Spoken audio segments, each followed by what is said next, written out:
പുതിയ പ്രസിഡന്റിന്റെ പ്രഖ്യാപനം ഗസ വിട്ട് അവിടെ നിന്ന് മുസ്ലിംകളൊക്കെ പോകണം.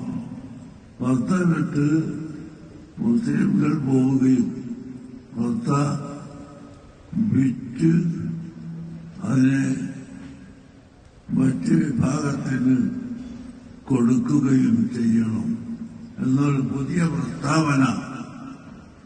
എന്നാൽ നമുക്ക് പറയാനുള്ളത് ഗസ ഒരു റിയൽ എസ്റ്റേറ്റ് സാധനം അല്ല. റിയൽ എസ്റ്റേറ്റുകാരെ അവർക്ക് അയക്കുകയും വേണ്ട.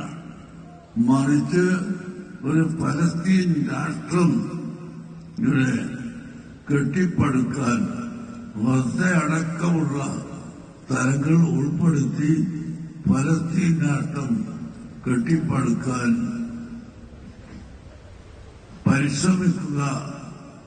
അതാണ് മനുഷ്യത്വത്തിന്റെ നിലനിൽപ്പിന് അനിവാര്യമായതും സത്യവുമെന്ന് മനസ്സിലാക്കാൻ ഇന്ന് എല്ലാ രാജ്യവും, നമ്മുടെ ഇന്ത്യയും അതുപോലെ അമേരിക്കയും റഷ്യയും മറ്റെല്ലാ രാജ്യങ്ങളും പരിശ്രമിക്കേണ്ടതാണ്.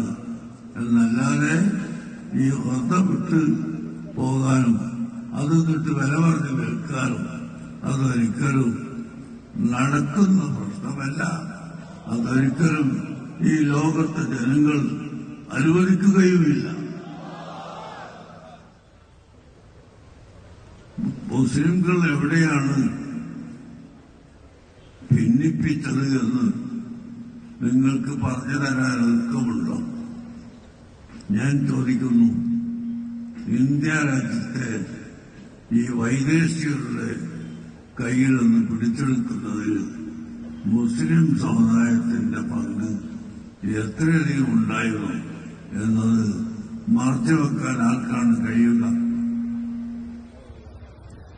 വൈദേശികരുടെ എല്ലാ തന്ത്രങ്ങളും ഉപയോഗിച്ച് ഇവിടെ ആ കാലത്ത് അവരെ അട്ടിയോടിക്കുന്ന കാലത്ത് നടന്ന എല്ലാ വെടിവെപ്പിലും എല്ലാ യുദ്ധങ്ങളിലും എല്ലാ അക്രമങ്ങളിലും മുസ്ലിംകളെ നോക്കി പിടിച്ച് കൊല്ലുകയായിരുന്നല്ലോ ബ്രിട്ടീഷുകാരൻ.